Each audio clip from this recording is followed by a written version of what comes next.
Hi, I'm Mabel. Thank you so much for watching Music News.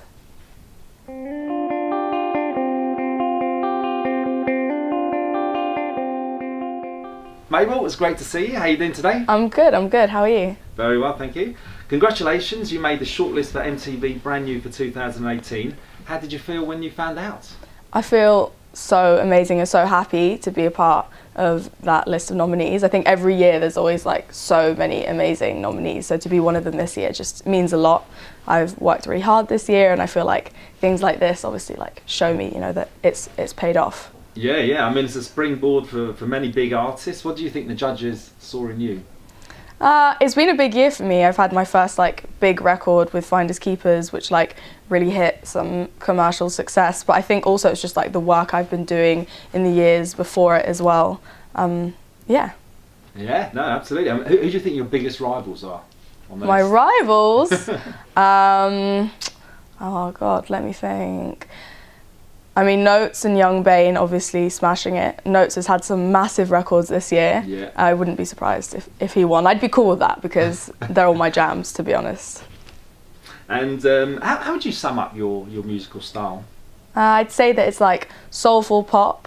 I think like a lot of pop now is like drawing from R&B, and like that line is sort of getting more and more blurred. But yeah, I'd say that it's like pop with like a lot of R&B influences. And how does your sort of songwriting process work? So I've been writing songs since I was like 5, and it's funny, my process hasn't really changed a lot since then. I still usually start by like playing piano. Like Finders Keepers, I like laid some chords down, like those 3 chords down, and then I'll like have a concept. I'm always like writing concepts down in my phone, and I'll like go through all my different concepts or like lyrical things that I've written down, like a story that a friend told me, or like an argument I had with a boyfriend, or like whatever. And yeah, and then just like figure out how to piece that into the music. And do you always have a clear vision as to what you want to achieve, or you sort of go with the flow and I think see what happens? What's amazing about what I do is that I'm such a control freak, but it can't be controlled. Like creating music, it kind of just happens. It's like the only thing in my life that I'd say is like it's really like magical, because sometimes it happens and sometimes it doesn't, and you can't really control like when or with who like it's gonna work, And I mean, you're blessed with a very rich musical heritage. Your dad is producer Cameron McVeigh and your mum is Nina Sherry. What advice did they both give you? My parents were always like really supportive of me wanting to do music. We've always kept it like very separate, music and family, so like I've never like worked with them or, but my mum always says never let them change you, because I think she was such a great example, still is, of like, her success really came from her just being herself, and that's why everybody loved her. And I think about that all the time. So far I feel really blessed because people are responding to me just being me, and I'm like, hopefully I'm gonna carry on that way, and hopefully that will just keep happening and it will keep growing. Absolutely. I mean, do you think you had to work harder in a way because of your background? Yeah, I do think that I've had to work really hard. I think, people like to assume that like I work with them or that I've had help from them, but actually I was really, really adamant and really determined to do things, on my own. I think more to like prove to myself that I had my own talent, Yeah. I mean, you've moved around a fair bit. Whereabouts are you based right now then? Right now I'm based in London. But Yeah, I've lived in Sweden and spent a lot of time in America. Yeah. Going to be here for the foreseeable? I think musically what's happening in the UK right now is so exciting, and it's not happening like this anywhere else in the world.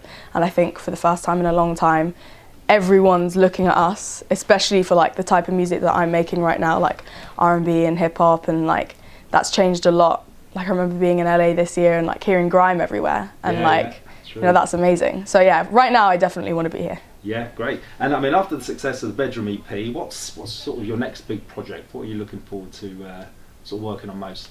So I put out 2 projects this year, the Bedroom EP and a mixtape called Ivy to Roses, and I think what I wanted to prove to people is that I'm an artist that can create bodies of work, and that was really important for me to show people already now before releasing the album.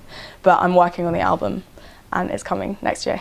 Yeah? Well, have you track listed or not? Not yet. I'm still writing, but like I'm away into the process. Like I've been writing like pretty much every day for the last 2 years, and I think an album is more than just having some good songs. It's about like figuring out what story you want to tell and like how to piece them together, and that's kind of the process that I'm in right now. Yeah, what is the message behind the album, if there is such Oh, we're just gonna have to wait. You're gonna have to wait. Can you work in title? No, not yet. I mean, I know, but again, you'll have to wait. No. And who are your heroes in music? I grew up listening to lots of 90s R&B, which is funny because I'm born in the late 90s, but I took a lot of inspiration from my big sister Tyson. I think like she's 7 years older than me, and as a kid I was just like, I just want her to think I'm really cool. So like I would just listen to lots of like to the stuff that she grew up listening to, like Destiny's Child, Lauryn Hill, Aaliyah, like Timbaland Productions, Pharrell, NERD, Justin Timberlake, stuff like that. And still like that massively influences my music. I think a lot of that stuff, like Aaliyah tunes and a lot of tracks that Timbaland produced, were so ahead of their time that actually now in 2017 they're so relevant, like production wise, vocal wise. Yeah, no, definitely. And away from music, what do you like getting up to? Okay, I love to box. Ooh. I love to box. It's like the only thing I do where like my brain is just quiet. I think it's because like I'm just focusing on staying alive. So yeah, I love boxing. Also, I read a lot, I think, but that's kind of connected to my music because like a lot of lyrics I think come from like reading. What else? Yeah, dancing. Love to dance. Excellent. So 2018, what can we expect then? An album? Touring? Yes, an album, touring, lots of touring. I think it used to be my least favourite bit about what I do, and now it's probably my favourite. I feel like I learn things every show, and just the reaction I've had from the fans over the last year, it's just like such an addictive feeling. So yeah, lots of touring, lots of new music, yeah. Excellent. And what are your musical ambitions then?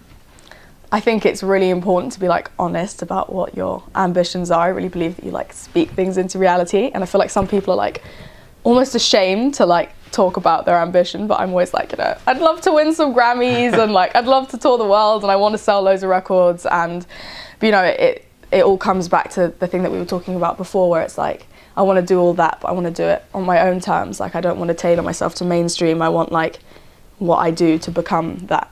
And if it doesn't, then like I'm not tripping on it, but I'd love for it to. Excellent. And thanks a lot for your time, by the way. It's great. Thank you so much for having me. No, pleasure. And for somebody that hasn't come across your music yet, what would you say? What sort of tracks should they search out online and say, you know, check these out? They sort of sum me up as an artist. I always say Finders Keepers because that's my favourite song that's out. I think also it's such an important piece of my musical journey. That's where I really found like who I am, I think, musically. I don't regret any of the earlier stuff because it's all a part of the journey as well, but I was really young when I started releasing music, and I'd say that Finders Keepers is the track that like, that just in one song is who I am. So yeah, start with Finders Keepers. Excellent. Well, thanks a lot. Anything else to say to Music News viewers out there? No, just, you know, tune in. I'm going to be around. You'll see me. Yeah, listen to Finders Keepers. Thank you very much indeed. Thank Pleasure. you so much. See you guys.